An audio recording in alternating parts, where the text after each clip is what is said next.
V mojem zadnjem videu sem izdelal ta Stirlingov motor, da bi poganjal kolo. Ali to deluje samo od sebe? The Deluge. In čeprav sem bil izjemno navdušen, da sem ga spravil v pogon, je bila zmogljivost zelo slaba. However, like with any engineer, Več o njih kasneje. Največja težava, ki sem jo imel v zadnjem videu, je bila, da ekspanzija vročega zraka ni potisnila bata dovolj daleč, kar sem začasno rešil z uporabo krajšega odmika ročične gredi. Ko pa sem zasnoval ta motor, so moji izračuni pokazali, da bi moral zagotoviti zadostno ekspanzijo. Kam torej gre ves zrak, ki se širi? V notranjosti tega spodnjega valja je tako imenovani izpodrivni bat, ki preprosto potiska zrak med vročo in hladno stran motorja. In nujno je, da je prostor v tem batu zrakotesen, kar pa trenutno ni. Da to popravim, sem zasnoval novo spodnjo ploščo za izpodrivni bat in uporabil visokotemperaturni epoksi, da sem jo pritrdil na posodo iz nerjavečega jekla, kar bi moralo ustvariti zrakotesen spoj. Še vedno je majhna luknja tam, kjer se spoji z izhodno gredjo, vendar bo tudi ta luknja zatesnjena, ko bo vse privito skupaj. Odstranil sem tudi glavni pogonski val in kupil orodje za honanje valjev, ki pomaga zgladiti sledi, ki jih povzroči postopek obdelave. Prav tako ustvari droben križni vzorc na steni valja, kar omogoča boljše mazanje, ko se nanese olje. In izdelal sem nov bat, ki je posebej zasnovan za te TPU tridimenzionalno natisnjene tesnilne čašice, ki zagotavljajo odlično tesnjenje z zelo malo trenja. To je pritrjeno na bat s teflonskim obročem, ki bo drsel po notranji strani valja. Torej, z nameščeno staro, večjo ročico na motorju, ki prej ni delovala, bo zdaj deloval z novimi spremembami.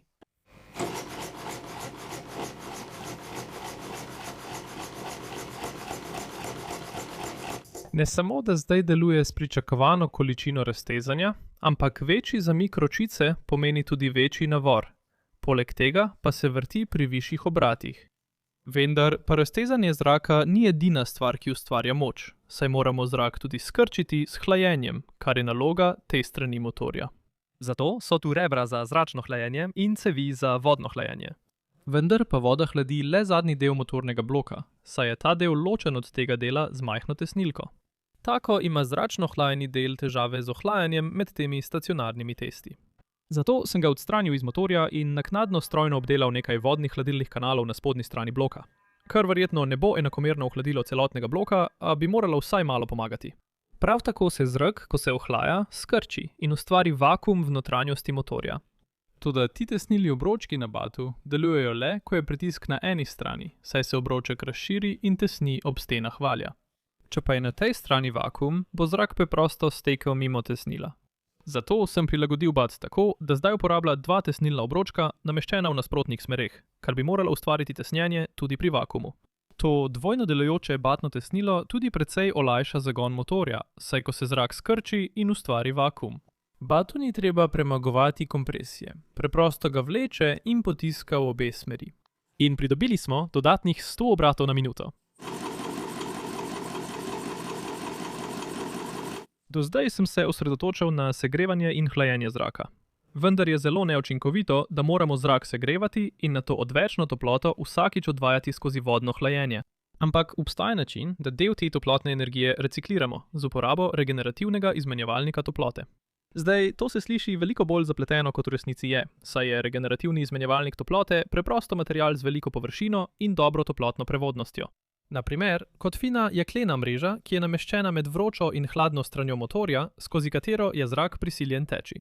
Tako, ko vroč zrak teče okoli izpodrivnega bata, odda del svoje toplotne energije v mrežo, tako da jo segreje, kar tudi nekoliko ohladi zrak. Naj to, ko se popolnoma ohladi na hladni strani, ponovno steče skozi regeneratorsko mrežo, ki ga ponovno segreje, saj ponovno absorbira del toplotne energije, ki jo je prej oddal, in tako reciklira toploto, ki bi jo sicer izgubil v zunanji zrak.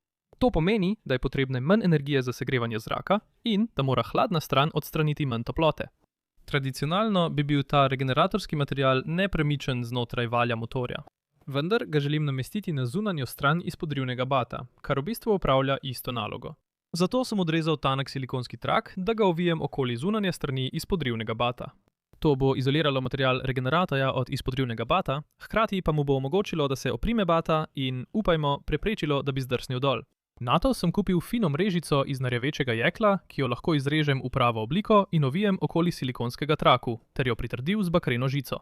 Ampak ali lahko tako osnovna sprememba res bistveno vpliva na delovanje motorja?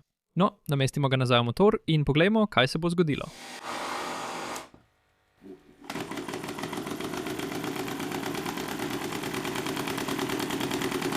Zdaj, ko se motor vrti s 588 vrtljaji na minuto, v primerjavi s prejšnjimi 326 vrtljaji na minuto, sem presenečen, kako lahko že majhna količina nerjaveče jeklene mreže tako močno izboljša delovanje.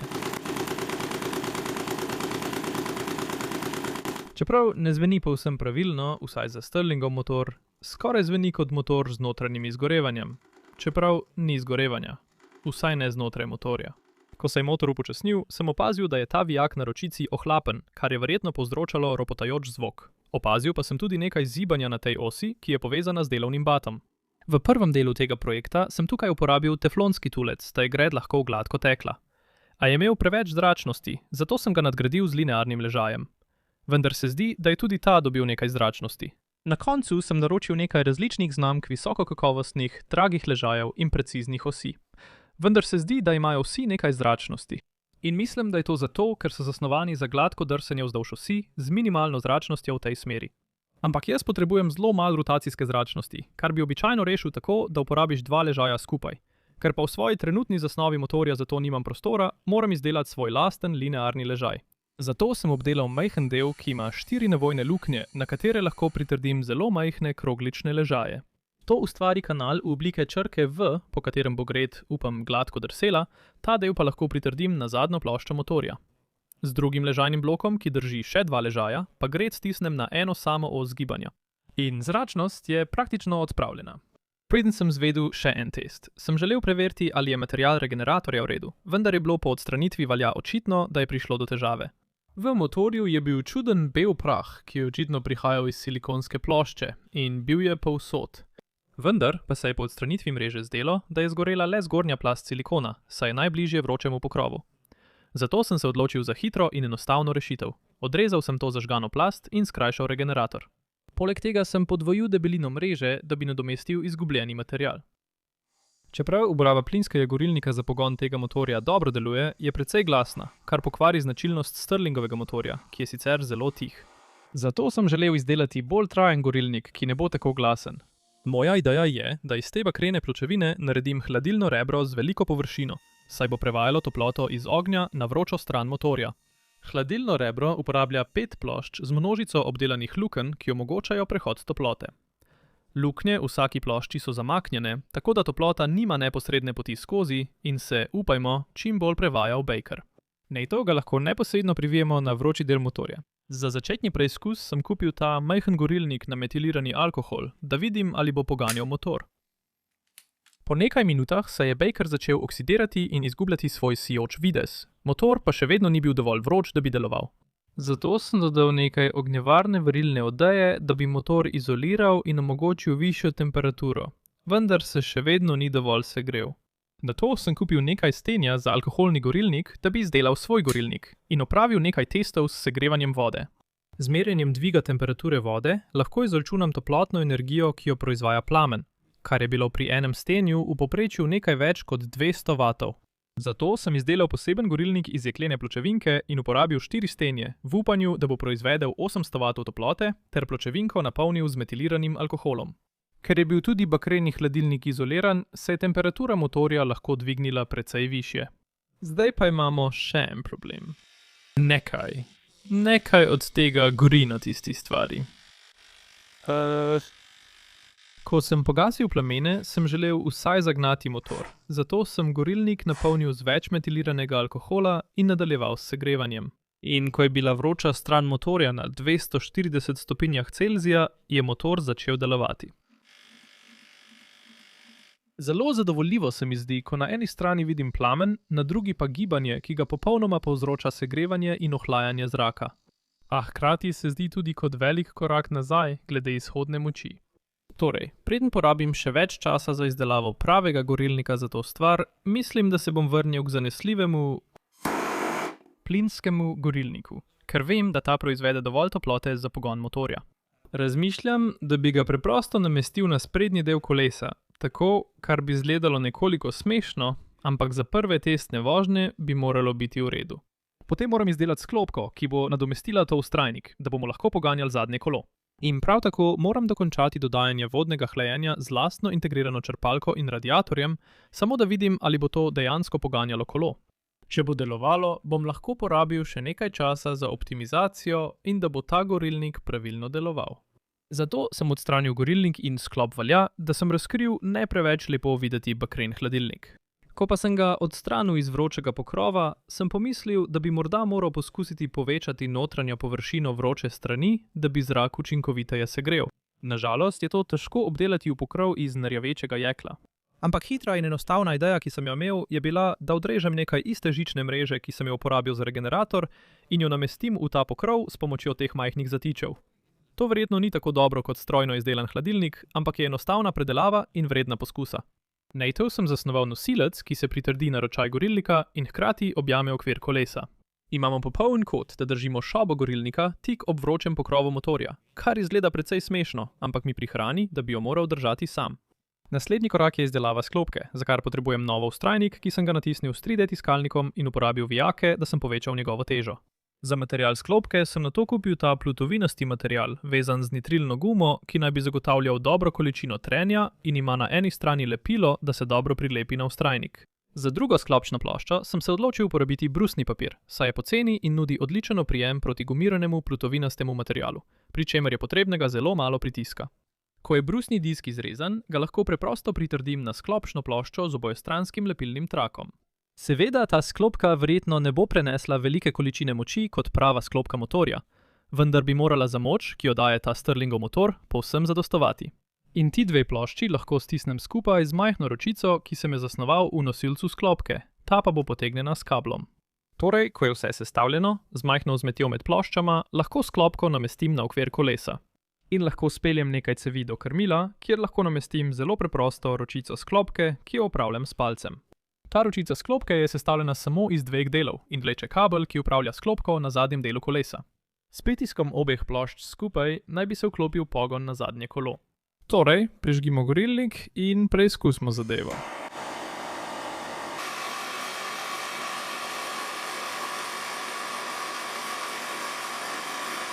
Ko je sklopka vklopljena, lahko zavrtim kolo, da zaženem motor na potisk.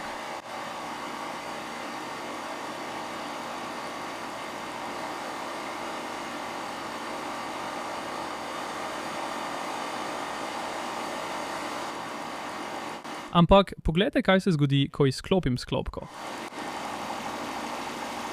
Hitro pospeši na več kot 800 vrtljajev na minuto.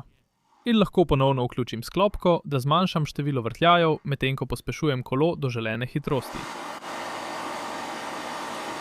Ko je plinski gorilnik izklopljen, je jasno, da moja rešitev z linearnim ležajem deluje veliko bolj gladko. In dodana mrežica znotraj vroče kapice segreje zrak veliko hitreje, kar povzroči precej višje število vrtljajev, ko je sklopka izključena.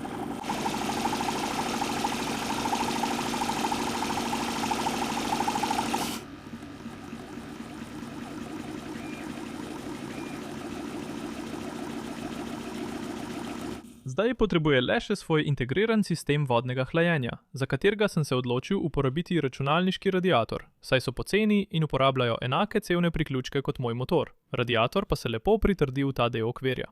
Za črpanje vode sem nato kupil to majhno 12-voltno črpalko, ki trenutno ne ustreza mojim cevnim priključkom.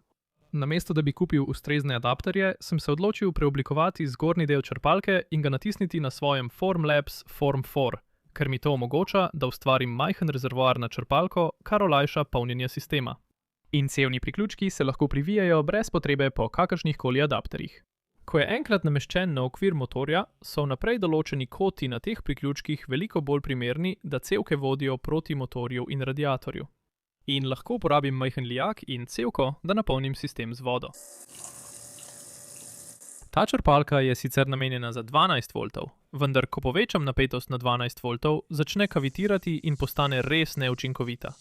In zdi se, da najbolje deluje pri približno 3,5 do 4 voltih, kar je popolno, saj lahko celoten sistem poganjam z eno samo litij-ionsko celico. Porabi pa le približno 2 vati moči. Mislim, da je čas, da ta motor peljemo na poskusno vožnjo. Samo čakam, da se moj motor ogreje.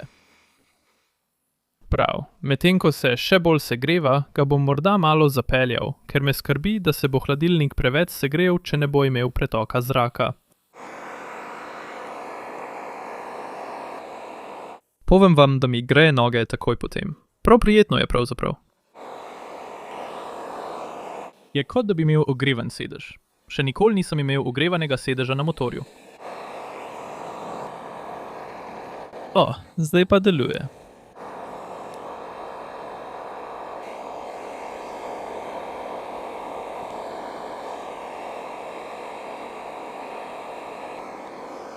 Mislim, da moramo tukaj dodati nekakšen ščit pred vetrom, ker spredaj ni dovolj vroče.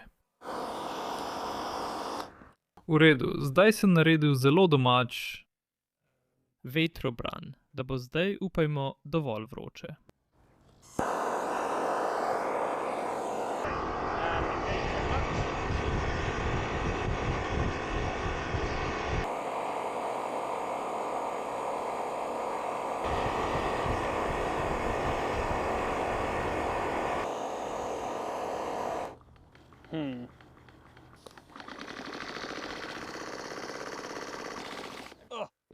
Ugasnil sem ga.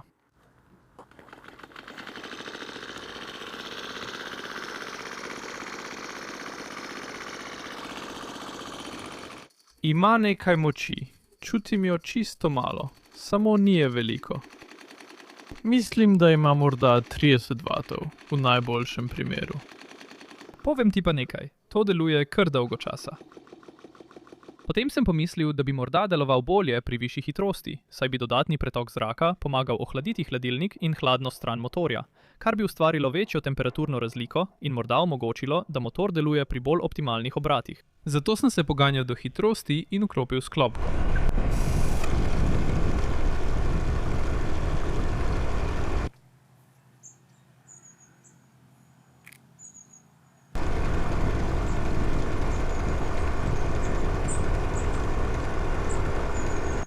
Ne poganjam s pedali.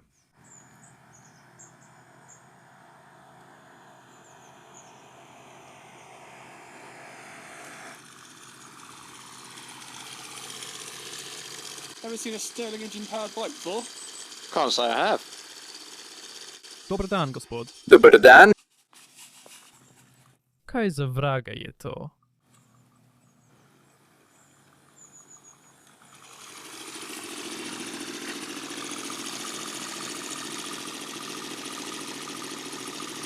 Definitivno deluje bolje pri višji hitrosti. Ne vem, ali pride v območje moči, ali doseže optimalno učinkovitost pri določenih obratih, ali pa je vodno hlajenje preprosto boljše pri višji hitrosti. Še vedno ni čisto dovolj, da bi lahko ohranjal konstantno hitrost. Ampak je blizu. Res je blizu. Prav, zdaj je na vrsti sam na kolesu Stirling.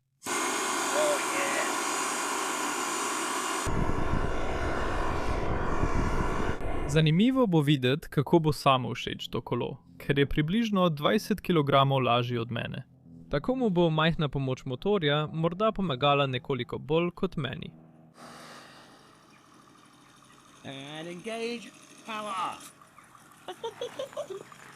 Torej, zmanjšanje teže omogoča motorju, da da zelo majhen pospešek.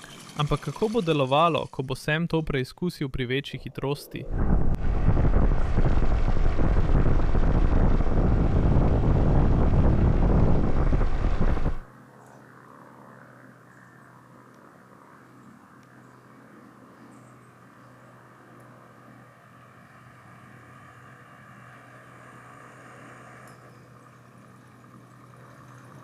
O, tu me res potiska naprej.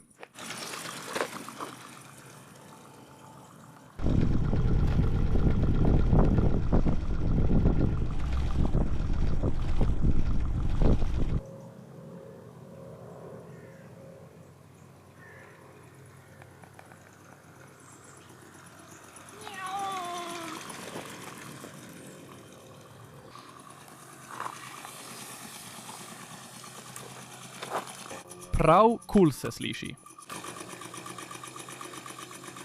Medtem ko motor nudi zelo malo pomoči pri pogonu, me ne bo potisnil v noben klanec. Ampak mislim, da je pomembno, da se spomnimo, da je motor z nekaj razmeroma manjšimi spremembami šel iz tega It's actually running. V2. In mislim, da se bo vrtel veliko hitreje, če povečamo prenos toplote znotraj motorja, kar bi omogočilo boljše prestavno razmerje jermenic za doseganje večjega navora in morda ohranjanje stalne potovalne hitrosti. Ampak za zdaj, najlepša hvala za ogled.